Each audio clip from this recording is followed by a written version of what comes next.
Mausog na nadadangog sa Kabikolan maging sa enterong kinaban.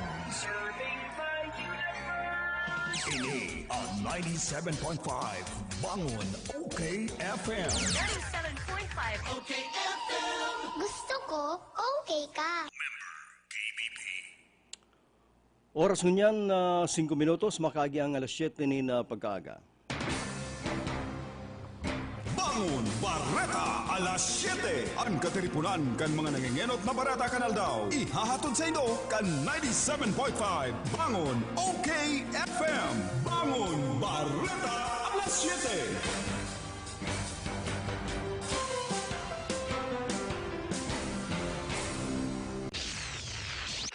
Bangon Barreta alas 7.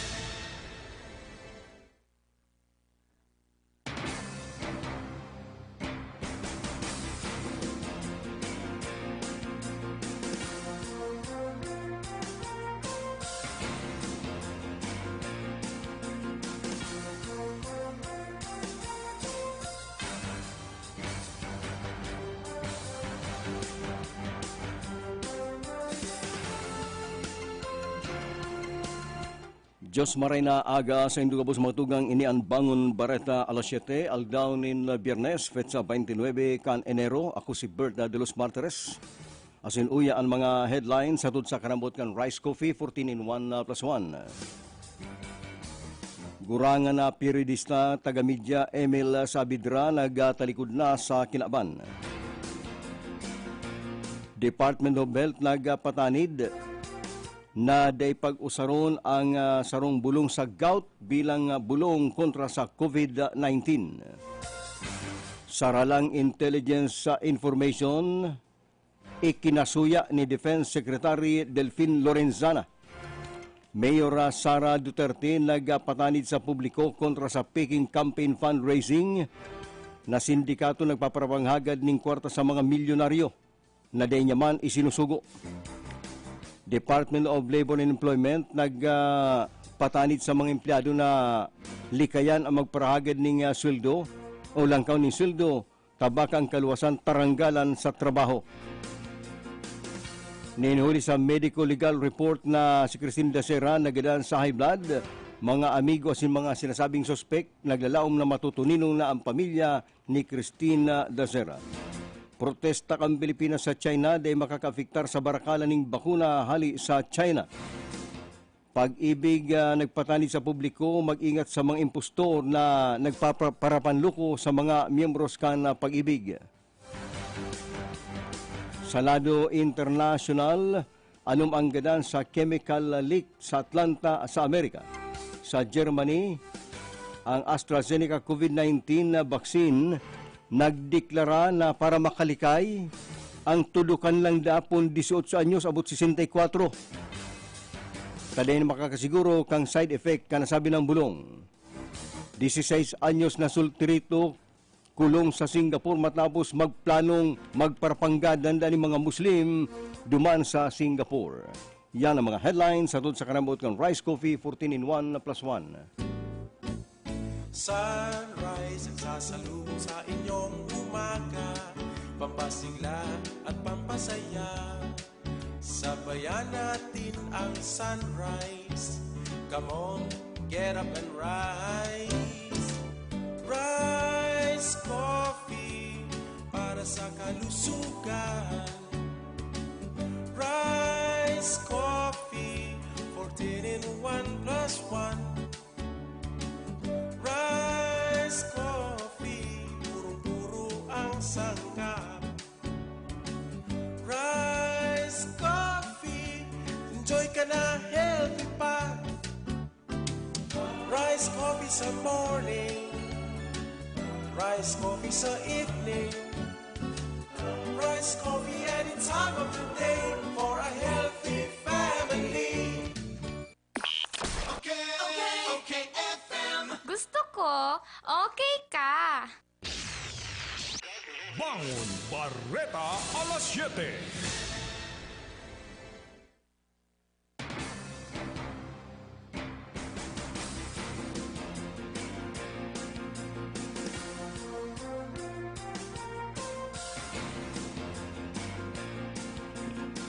Ngunyan sa detalyes kan mga bareta, nagbubulos man ang pakidumamay sa pamilya ni Emil Saavedra sa pagtalikod kani sa kinaban kasudma.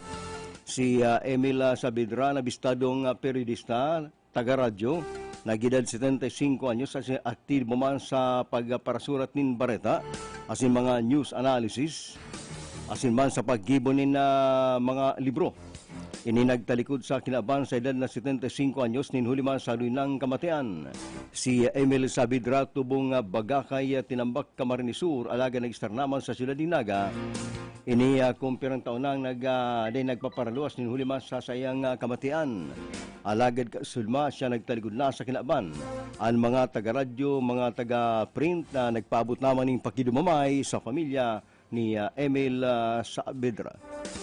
Sa iba pang bareta, pinapaimbestigaran ni Defense Secretary Delfin Lorenzana ang naging kapabayaan kang AFP Intelligence Group in koneksyon sa nangyaring pagpapaluwas ng salang listahan ni mga nagadan as mga nagsukong NPA na subot mga estudyante kan UP.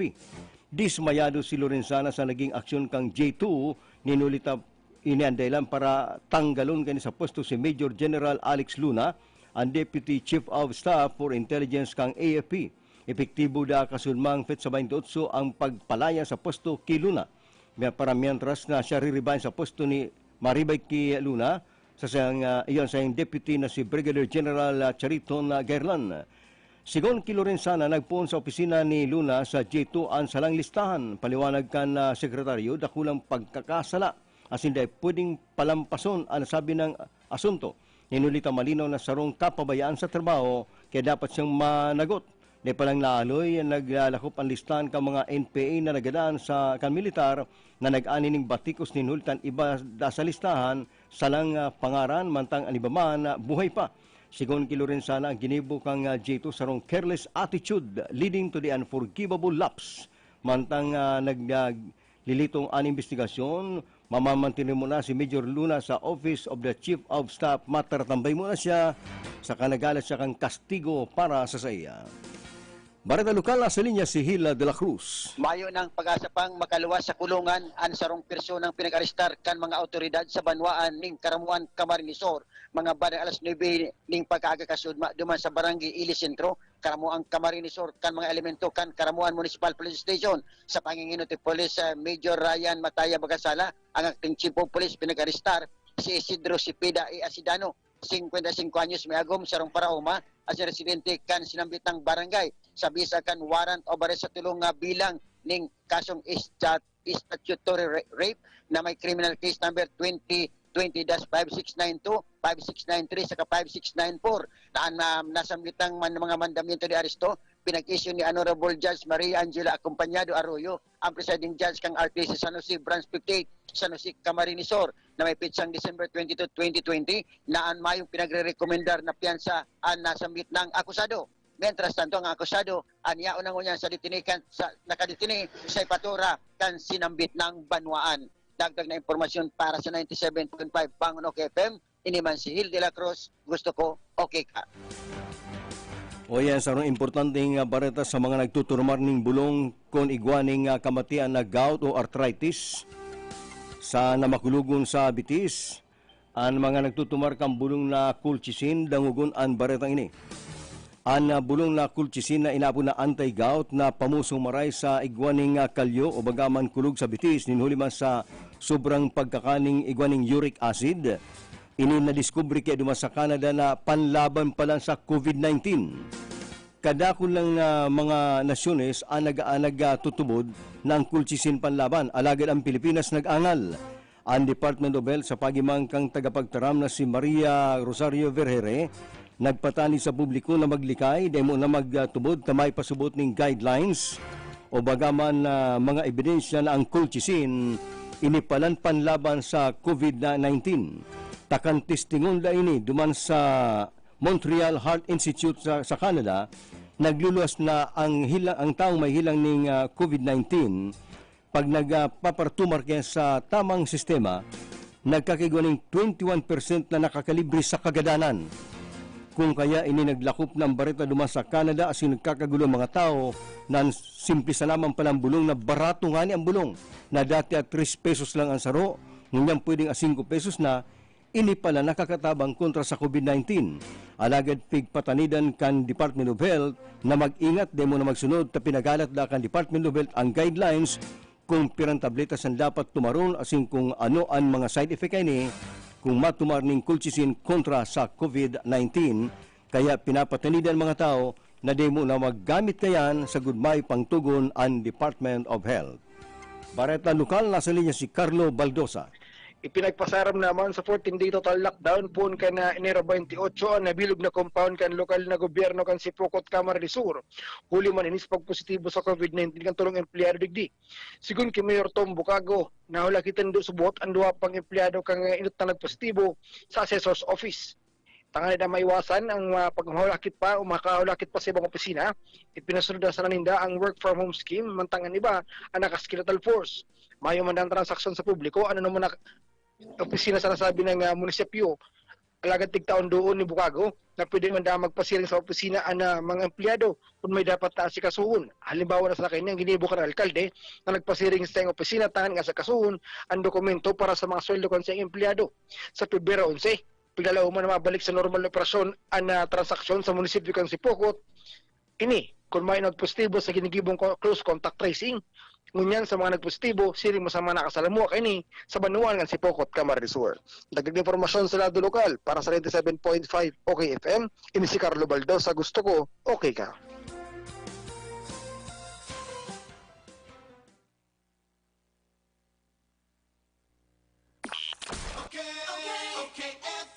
Gusto ko, okay ka.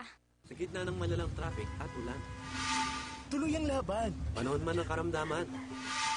Tuloy ang laban. Kahit todo pa ang OT. Tuloy ang laban. Tolak Angin, herbal supplement na may 12 natural herbs, hagod ng hit at lakas ng tolak. Para sa modern day retratan, walang atrasan. Tuloy ang laban with Tolak Angin. Ang Tolak Angin ay mabibili sa City Mart, Raysal, LCC Supermarket, Drugman, HBI at Carlos Drug Stores. Mahalagang paalala, ang Tolak Angin ay hindi gamot at hindi dapat gamiting panggamot sa anumang uri ng sakit. New Tolak Angin Anak, herbal supplement syrup for kids. Ikaw at anak mo, tuloy ang laban. Mahalagang paalala, ang Tolak Angin Anak ay hindi gamot at hindi dapat gamiting panggamot sa anumang uri ng sakit. Kung pinakamurang presyo at di kalidad na mga bilihin ang hanap nyo, dito lang yan sa Bodega Glassware, the Houseware City. Sila ang may pinakakompletong houseware, kitchenware at glassware, maging pinaka-latest na home appliances at iba pang mga kagamitan. Kaya tandaan, Bodega Glassware, the Houseware City. Bawal ang mahal, ito sa Bodega. Bodega Glassware, the Houseware City, Prieto and Abelian Streets, Peña Francia Avenue, Naga City. Tapos na ang problema mo, lalo mo niya nataguran. Ang Wazi Wash Fast and Easy Laundry Shop nag-uopresir ng do-it-yourself saka full service na paglaba. Pwedeng iwalat ang sa iwang labahan asin makukuha mo sa laog ng 2 oras. May pick-up asin delivery service pasinda sa laog kang Naga. Wazi Wash Laundry Shop, mahiwas ang parking area. Ang Wazi Wash Laundry Shop makukuha sa Door 23, Nia Building, Kataig kang Kulitis Internet Cafe. Harani sa bus entrance saka exit gate kang Bicol Central Station, Triangulo, Naga City. Sa Wazi Wash Laundry Shop, okay ang labahan mo. Sakit ng ulo, sakit ng katawan. I-biopatch mo na yan. At eto ang isa sa mga nakaramdam ng ginhawa sa paggamit ng biopatch. Ako po si Diosdado Alvarez, taga Peña Francia, 50 years old. May arthritis dahil nakakaturog sa kulog pagbanggi. Kung ka magamit akong biopatch Forest sa talampakan, nakaturog na ako asin mabiopatch Forest presko sa bitis. Kaya kung ako sa Indo, mag-biopatch Forest na kamo. Kaya ikaw, biopatch ka na.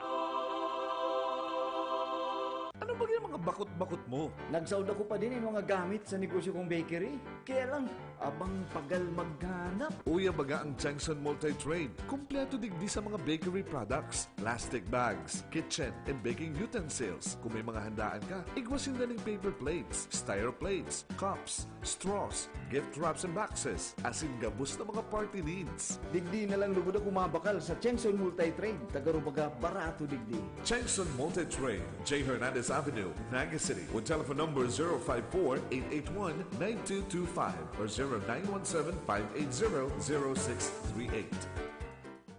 Santon Plus Herbal Capsule. Mrs. Monilin, bigay. Pagkatapos ng operasyon ko, nahihirapan akong maglakad. Hindi ako halos makakilos. Maraming salamat sa Santon Plus. Yung sakit, nawala. Makatayo na ako ng maayos. Mag Santon Plus Herbal Capsule na. Mabibili sa mga butika. Santon Plus Herbal Capsule. Marieta Villanueva. Thank you sa Santon Plus. Gumanda yung pakiramdam ko at saka hindi na sumasakit katawan ko dahil sa UTI. Tinake ko siya 2 times a day. Good for 1 week. Hindi na sumasakit yung gilid ko. Mag Santon Plus Herbal Capsule na. Mabibili sa mga butika. Plemex na! Kawawang batay, lumo, hinika. Parado ng salbay, plema. May halamang munti, natural ng pampawi. Kung tawagin ay lagundi. Nasa Plemex for Kids yan. Sarap na sa orange, yummy, banana. Plemex na! Sa ubo ng baby Pasteco, Plemex Lagundi for Kids. Pinalalabnaw at pinalalabas ang plema para sa maginhawang paghinga. Tigil na ubo, sarap na huminga. Plemex Lagundi for Kids na. Basta Lagundi, Plemex. Vitex Nagundo L. Lagundi Leaf is the generic name of Plemex for kids. If symptoms persist, consult your doctor. Okay, FM. Gusto ko, okay ka. Bangon Barreta alas 7.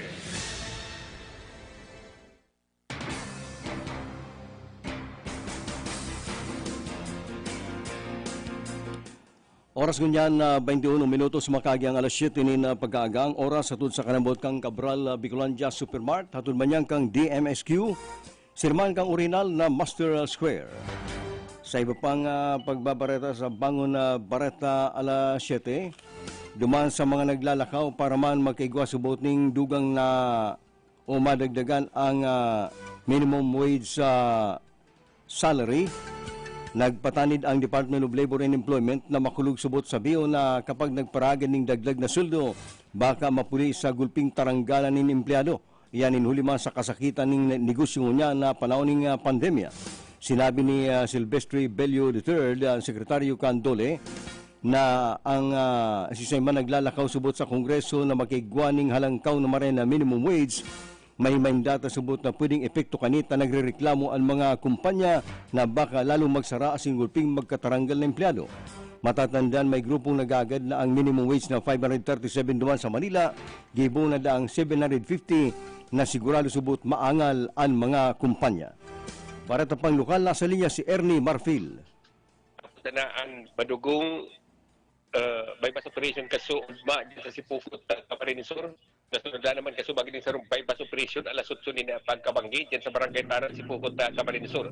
Pinagsarong pwersakan na Sipukot Municipal Police tapos kan kabusaw PNP kabalang Camarinesor Police Provincial Office ang second platoon ng first Police Mobile Force sa panginot ni Police Major Ronald Brugada. Dadagop na naman ang sarong Angelo Antonio Cornejo alias Upot, 42 anyos, taga dyan ini sa Barangay Tara, Sipukot, Camarinesor. Sabi sa report ka na Philippine National Police arong pwis ning Kitsil Transparent Plastic Sachet na bipigtutubudan laog ni na marijuana. Karibay kan 500 peso bill na yung ginibong budol money. Asin ako apa sa suspect ang sarong pinaso pa nga 500 peso bill na may money na yung man ang ginamit na budol. Mientras tanto, nakakuaning duang unit ng cellular phone asin iba pang ebidensya kontra sa suspect. Ang sinabit ng suspetsado yaw na sa jail ka ng Philippine National Police sa Sipukot, piga sampahan ng kaso. Manulutaran kan sarong ang gusto na, duwa ang nagadan na pusir sa pagiban kan bypass operation tasubot naglaban. Alagad nagpuli sa baranilan dala na matumba ang sinabit ng duwang pusir. Yan ang police report. Ako si Ernie Marfil, gusto ko, okay ka.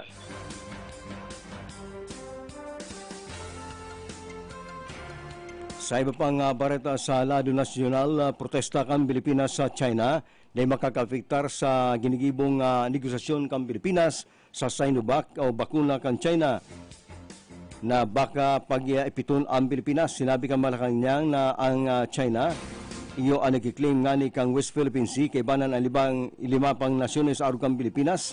Malata nagpasar ng sarong lay na tinutugutan ang Coast Guard kan China na pwedeng baradiluna ang ibang mga dayuhan na malaog sa West Philippine Sea. Ang bagay na yan, pinagprotesta na kang Pilipinas, alagad ang pagprotestang yan may masubot ng epekto sa ginigibong pagbabakaling bakuna kang Pilipinas sa China na ang Pilipinas nagangkat na asinagalat na lang 25 million doses na bakuna hali sa Sinovac duman sa China.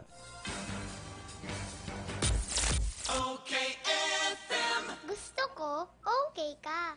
May malaking discount sa inyong volume purchase kahit saan sa kanilang 3 branches.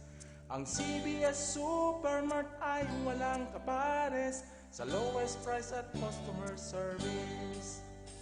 Kumpleto ang paninda, wala nang hahanapin pa. May 24 counters, convenient at walang pila. Sa bawat pagbili, may reward kang makukuha. Sa CBS Store Club, negosyo mo, may asenso pa. Cabral Bicolandia Supermart. Ang CBS ay katuwang mo sa pag-angat. Cabral Bicolandia Supermart. Wala nang ibang presyong mas bababa pa. Mula na naman sa Rice Brand, narito ang pinakabago, pinakamagaling, Rise Extreme Herbal Juice. Ang juice na punong-puno ng sustansya. Very affordable pa. 25 na sari-saring prutas at herbal extracts na siniksik sa isang inumin para makatulong magpalakas ng ating katawan. Spirulina, barley grass, buwa mera, aloe vera extract, guyabano, grape seed, acai berry extract, dragon fruit, mangosteen at iba pang bigating ingredients. 25 fruits and herbs lahat-lahat ang laman ng Rise Extreme Herbal Juice. Kaya kung magjujuice ka rin lang naman, dito ka na sa Rise Extreme Herbal Juice. Tamang-tama ang lasa. Kitang-kita ang bisa. Rise Extreme Herbal Juice. Subukan na. Mabibili sa mga butika, pharmacy at drugstore sa inyong lugar. Sawa ka na ba sa sabon mo? Ha? Sulit ba ang sabon o madaling matunaw? Ganon? Introducing Rise Herbal 3-in-1 Kojic Soap. Pampaputi at moisturizer na. Antibacterial at pampabata pa. Talaga? Kojic acid, carrot extract, papaya enzymes. 3 natural na powerful ingredients na kilalang anti-aging and skin whitening. Sulit pang buong pamilya kasi antibacterial pa. Subukan ang pinakabago, pinakamabisang Kojic Soap ngayon. Subukan ang Rise Herbal 3-in-1 Kojic Soap. Ramdam ang bisa. Kitang-kita ang ebidensya. Rise Herbal 3-in-1 Kojic Soap. Subukan mo. Oo naman. Mabibili sa Cabral Bicolandia Supermart, DMSQ Supermart, Quick Stop Convenience Stores, CBS Convenience Stores, and other drugstores in your location. Mula sa Rice Brand, narito na ang pinakabago at nag-iisang 3-in-1 Rice Herbal Hot Tea. 3-in-1 Rice Herbal Hot Tea. Meron itong sangkap na organic stevia leaves na tumutulong makontrol ang sugar at insulin level ng mga diabetiko. Organic guyabano na may antioxidants para palakasin ang immune system, mapababa ang blood pressure at tulong din para makaiwas sa mga chronic diseases. Organic ashitaba na mainam sa pagpapapayat. Pinababagal din ito ang aging process at tulong din upang makontrol ang mga nangungunang karamdaman sa Pilipinas gaya ng sakit sa puso, diabetes, cancer at iba pang mga karamdaman. 3-in-1 Rice Herbal Hot Tea. Available sa mga piling butika at tindahan sa inyong lugar.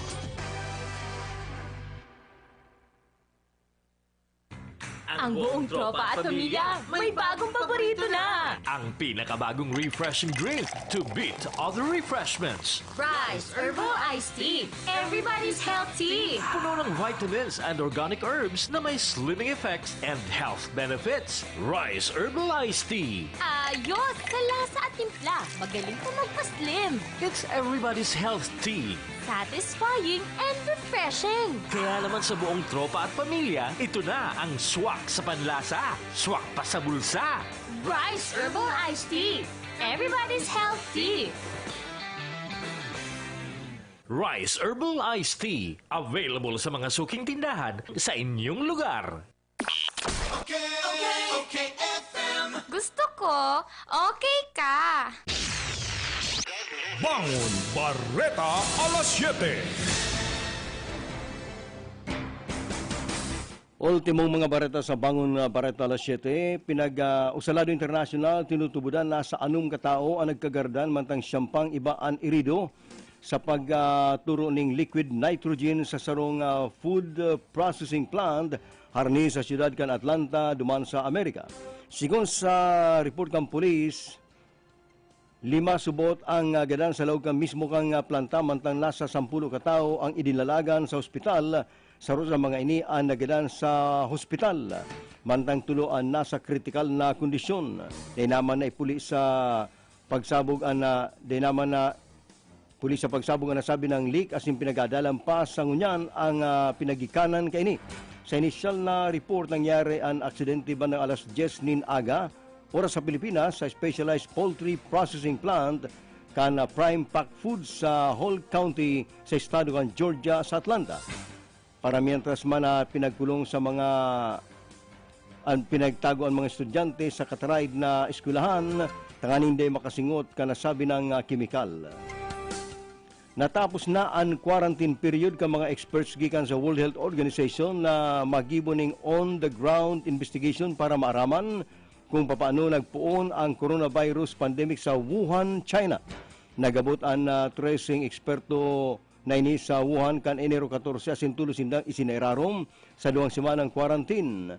Base man sa nangyayaring health protocol duman sa China. Mantang naka-quarantine, dagos pa man ang pagkipag-koordinar kan mga ini sa kada saros asin maging sa mga Chinese scientists para maitao ang mga impormasyon na igwana sinda magbabase kaya ang mga ini sa mga ebidensya na itinao sa sinda kang Chinese officials. Sa showbiz, sa tulong selebrasyon ang pinag-andaman kang Hafnagenyo na si Baron Geyser ngunya na taong bagaman day pa natatapos ang coronavirus pandemic. Sigon sa 38 anyos na si Baron Geyser, ini ang church wedding ninda ni Mrs. niya. Siriman ang bunyag kan sindang first baby na isasabay sa first birthday celebration. Matatan na si Baron Geyser, sinasabing German ang ama, alagad ang ina, taga dyan sa Balintawak, siyudad ni Naga. Ultimo baretang putikon o baretang hali sa kantong putikon, kapabayaan ka mga bukal asin sanggunang palalawigan sa Camarines Sur sa paglubukan utang kang probinsya dapat ang ikag sa historikan probinsya para di malingawan habang panahon sa pagtiripon kasulmakan mga gurang na komentarista sa kantong putikon sa indang binatiko sa mga board members mag-administrasyon man o oposisyon ninuli sa kapabayaan na adalan o kwestiyonon ang pag-uutang kang Kapitolyo na sobra sa 600 milyon pesos na pagbabayaran kan mga taga-probinsya namantang ang mga taga-Camarines Sur nga ni padagos na nagtitios. Dapat ang tandaan ka mga Bicolano ang mga pangarang ka mga bukal ngunyan na matugot o day magirong sa pag-uutang ning 610 milyon. Tangani ini matandaan ka mga hubin pang taga Camarines Sur na iyan ang pinagikanan kang padakos na pagtios kan mga taga Camarines Sur.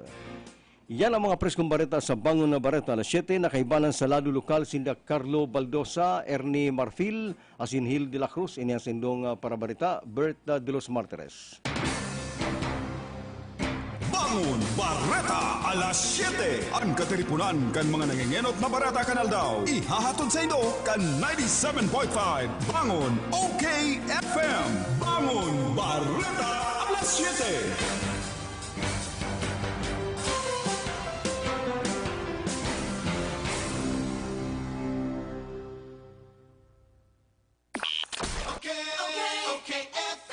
Gusto ko, okay ka.